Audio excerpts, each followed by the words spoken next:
इस ऑनलाइन कक्षा में सभी श्रोतागण एवं भैया बहनों का स्वागत एवं अभिनंदन।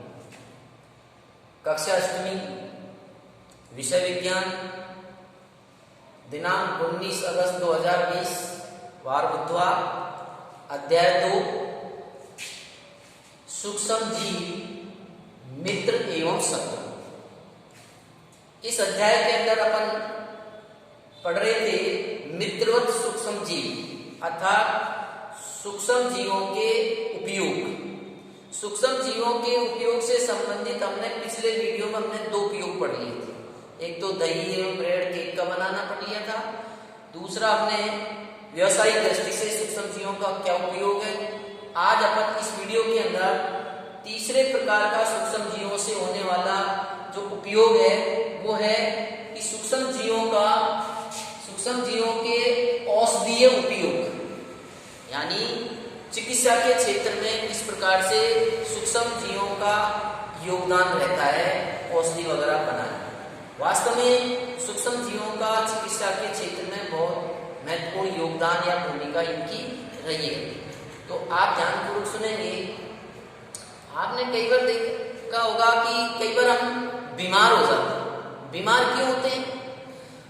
प्रकृति के अंदर वायुमंडल में बहुत सारे सूक्ष्म जीव होते हैं और जब यही सूक्ष्म जीव हमारे शरीर में दूषित भोजन या दूषित जल को हम पीते हैं खाते हैं तो उसके माध्यम से हमारे शरीर में प्रवेश कर जाते हैं और प्रवेश करने पर ये अपनी संख्या में वहां पर वृद्धि करते हैं और हमारे शरीर में एक जहरीला पदार्थ या विषैला पदार्थ छोड़ते हैं जो हमें बीमार कर देता है। वो जहरीला पदार्थ या हमारा शरीर फिर रुग्ण हो जाता है। रुग्ण का मतलब यानी हम बीमार हो जाते हैं। तो कई बार जब हम बीमार हो जाते हैं तो हम डॉक्टर के पास जाते हैं।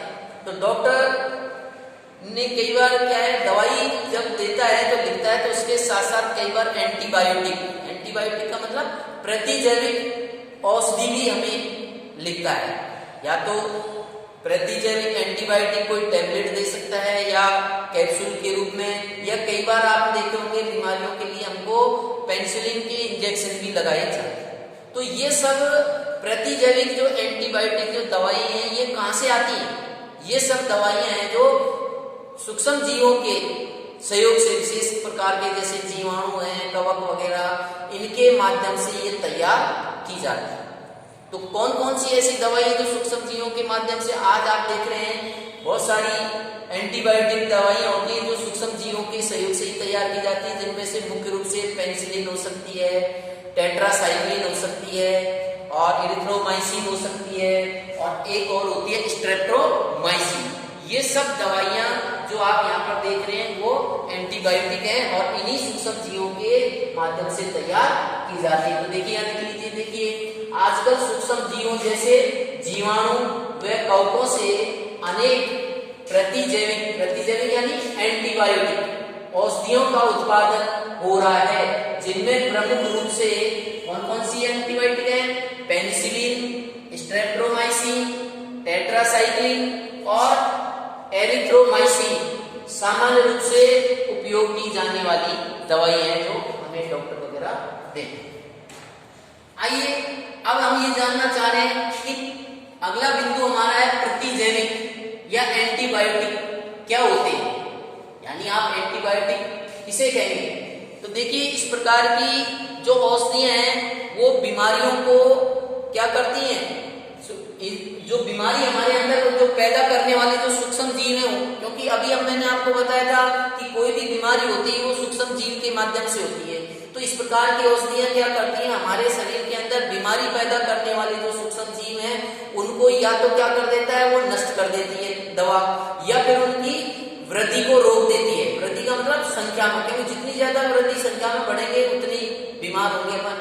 तो क्या करते हैं कि एंटीबायोटिक जो इस प्रकार सूक्ष्म जीवों को नष्ट करने में या फिर उनकी वृद्धि को रोकने में जो सूक्ष्म जीवों के द्वारा तैयार की जाने वाली औषधि होती है उसे हम एंटीबायोटिक कहते हैं। तो देखो लिख रखा है एंटीबायोटिक किसे कहेंगे आप? कि इस प्रकार की औषधियां बीमारी पैदा करने वाले सूक्ष्म जीवों को नष्ट कर देती है अथवा उनकी वृद्धि को रोक देती है। तो इस प्रकार की औषधियों को ही हम प्रतिजैविक या एंटीबायोटिक औषधियां कहते हैं। ठीक है ना। अब ये एंटीबायोटिक औषधियां क्या है, जिन्हें किससे तैयार करेंगे, विभिन्न प्रकार की कवक, कवक क्या है, फफूंद एक तरह की, तो कवक या जीवाणु से उत्पादित किया जाता है। किसी विशिष्ट प्रकार के सूक्ष्म जीवों का संवर्धन करके इनका उत्पादन किया जाता है, जिन्हें अनेक रोगों की चिकित्सा में उपयोग में लाते हैं। तो इस प्रकार इनका उत्पादन किया जाता है। अगला बिंदु आ रहा है, ध्यान से सुनिए। हमारे जो एक वैज्ञानिक है जिनका नाम है अलेक्जेंडर फ्लेमिंग। अलेक्जेंडर फ्लेमिंग नामक वैज्ञानिक ने 1929 में सूक्ष्म जीवों के जीवाणुओं से संवर्धन से इन्होंने एक औषधि तैयार की थी, एंटीबायोटिक, जिनका नाम है पेनिसिलिन। याद रखिए, परीक्षा में बहुत आता है कि पेनिसिलिन नामक औषधि की खोज किसने की, प्रतिजैविक औषधि खोज की। तो आप सीधा बता दीजिए कि 1929 के अंदर एक अलेक्जेंडर फ्लेमिंग नामक वैज्ञानिक थे, इन्होंने ही इस पेनिसिलिन नामक औषधि की खोज की थी। तो देखो ये लिख रखा है, सन 1929 में अलेक्जेंडर फ्लेमिंग ने जीवाणु रोगों से बचाव हेतु एक संवर्धन पर प्रयोग कर एक हरे रंग की फफूंद यानी कवक से तैयार की है पेनिसिलिन जो औषधि है, फफूंद के छोटे बीजाणु ये जीवाणु की वृद्धि को रोक देते हैं, और उसी फफूंद से पेनिसिलिन नामक प्रतिजैविक या एंटीबायोटिक औषधि की खोज की थी। तो किसने की थी, अलेक्जेंडर फ्लेमिंग ने। कौन सी एंटीबायोटिक की, पेनिसिलिन नामक औषधि की खोज की।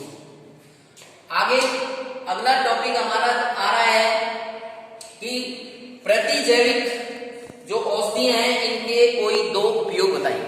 यानी आज जो एंटीबायोटिक है, प्रतिजैविक है, इनके क्या उपयोग हैं। तो उपयोग की दृष्टि से आप ध्यानपूर्वक सुनेंगे।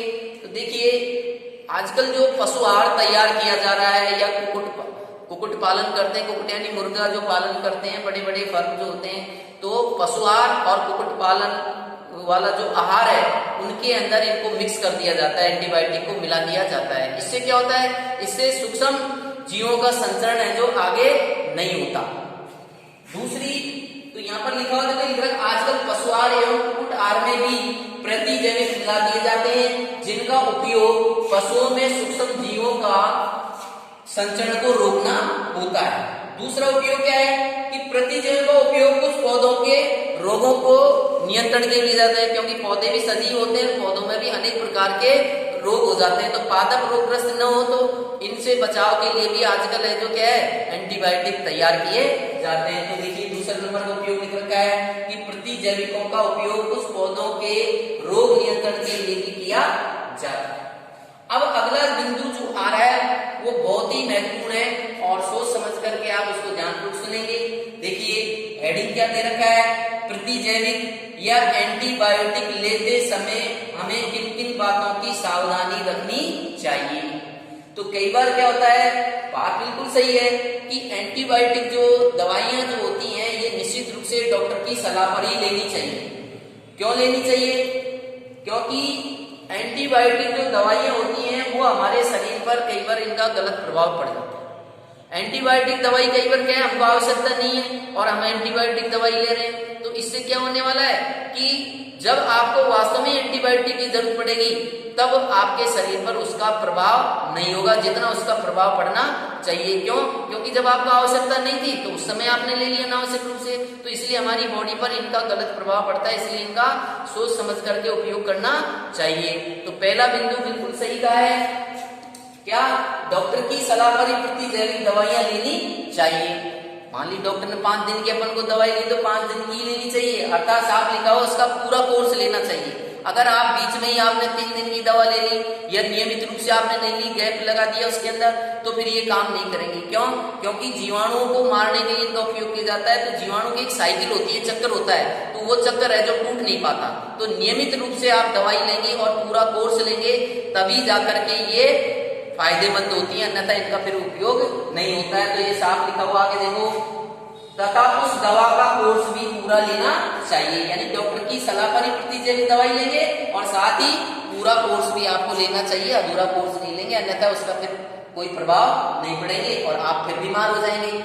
दूसरा देखिए, अनावश्यक रूप से ली गई प्रतिजैविक शरीर में उपस्थित मैंने कहा ना भी थोड़ी देर पहले कि जब हमको आवश्यकता नहीं है एंटीबायोटिक की हम ले रहे हैं तो अनावश्यक रूप से जब आप लेंगे, क्योंकि एंटीबायोटिक जो होती है वो जीवाणु को नष्ट करने में काम में लेती है। तो हमारी बॉडी के अंदर कई बार क्या है, लाभदायक जीवाणु भी होते हैं, हानिकारक जीवाणु तो होते ही है, लेकिन उसके साथ साथ लाभदायक जीवाणु भी मर जाएंगे। तो जब आवश्यक है तो ही एंटीबायोटिक लें, अन्यथा वो क्या करेंगे, हमारे शरीर के उपयोगी जीवाणुओं को भी नष्ट कर देगा, इसलिए नुकसानदायक होता है। तो लिख रखा है अनावश्यक रूप से ली गई प्रतिजैविक शरीर में उपस्थित उपयोगी जीवाणु भी नष्ट कर देती है, जिससे हमको नुकसान हो जाएगा। तीसरी बात देखिए क्या लिख रखा है कि सर्दी जुकाम एवं फ्लू में प्रतिजैविक प्रभावशाली नहीं होती।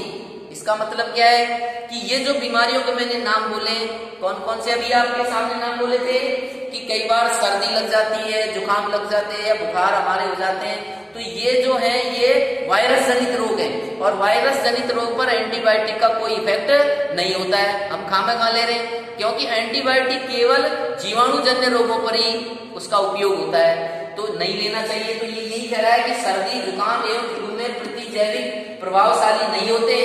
क्यों नहीं होते? क्योंकि ये रोग है जो वायरस द्वारा होते हैं, जबकि एंटीबायोटिक तो जीवाणु जन्य रोगों पर ही नष्ट करने में उनके उपयोग में ले जाते हैं। तो ये हमारे हो गए प्रतिजैविक लेते समय ये इन सावधानियों का अपन को उपयोग करना चाहिए और निश्चित रूप से बिगड़ डॉक्टर की सलाह करके एंटीबायोटिक दवा लेनी नहीं चाहिए, क्योंकि इनके बहुत सारे साइड इफेक्ट भी होते हैं और हमारे स्वास्थ्य पर इनका प्रतिकूल प्रभाव पड़ता है, जो कि आगे जाकर के हानिकारक होता है। तो ये था हमारा आज के वीडियो के अंदर क्या कि सूक्ष्म जीवों का औषधीय उपयोग किस प्रकार होता है, जिसमें विशेष महत्वपूर्ण भूमिका थी एंटीबायोटिक औषधियों की, जो इन्हीं सूक्ष्म जीवों से तैयार की जाती है।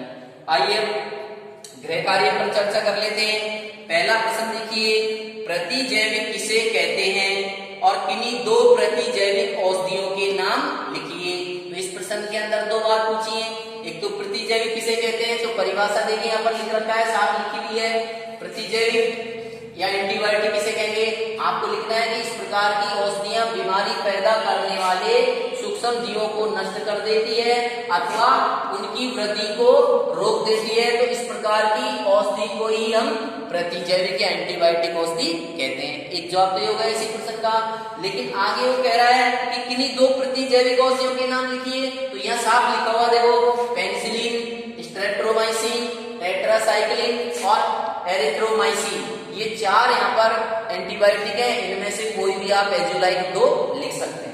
नेक्स्ट क्वेश्चन देखिए, पेनिसिलिन नामक प्रतिजैविक औषधि की खोज किसने व कब की थी। तो वैज्ञानिक का नाम पूछ रहे हैं यहाँ पर, तो यहाँ साफ लिखा हुआ देखिए कब की थी, तो 1939 में आप बता सकते हैं किसने की थी, अलेक्जेंडर फ्लेमिंग नामक वैज्ञानिक ने। किसने? अलेक्जेंडर फ्लेमिंग नामक वैज्ञानिक ने इसकी खोज 1929 में की थी। तो ये भी क्लियर। तीसरा प्रश्न देखिए, प्रतिजैविक लेते समय कौन कौन सी सावधानियां रखनी चाहिए। तो देखो यहाँ पर ये लिखा हुआ है साहब, पहला पॉइंट लिख रखा है कौन प्रतिजैविक लेते समय कौन कौन सी सावधानियां रखनी चाहिए। तो देखिए यहाँ हेडिंग डाला हुआ, प्रतिजैविक लेते समय सावधानियां। पहला, डॉक्टर की सलाह पर प्रतिजैविक दवाइयां लें और उसका पूरा कोर्स लें। दूसरा, अनावश्यक रूप से ली गई प्रतिजैविक है जो हमारे शरीर के उपयोगी जीवाणु को भी नष्ट कर देते हैं। तीसरा, सर्दी जुकाम में फ्लू प्रतिजैविक प्रभावशाली नहीं होते, इसलिए इनका उपयोग इन वायरस जनित रोगों में नहीं करना चाहिए। तो ये क्लियर हो गया आपका। और लास्ट क्वेश्चन है देखिए, प्रतिजैविक के कोई दो उपयोग लिखिए। तो इस टॉपिक के ऊपर देखिए लिख रखे, पहला उपयोग आजकल पशु आहार एवं कुक्कुट आहार में भी प्रतिजैविक मिलाए जाते हैं, इसका बता सकते हैं। दूसरा, प्रतिजैविकों का उपयोग कुछ पौधों के रोगों के नियंत्रण के लिए भी किया जाता है। और तीसरा, आप अपने मन से भी लिख सकते हैं, अभी पढ़ा कि विभिन्न प्रकार की जीवाणु जन्य जो बीमारियां होती हैं एंटीबायोटिक के रूप में, हम औषधि के रूप में भी इनका उपयोग किया जाता है। तो आज की वीडियो में इतना ही, धन्यवाद।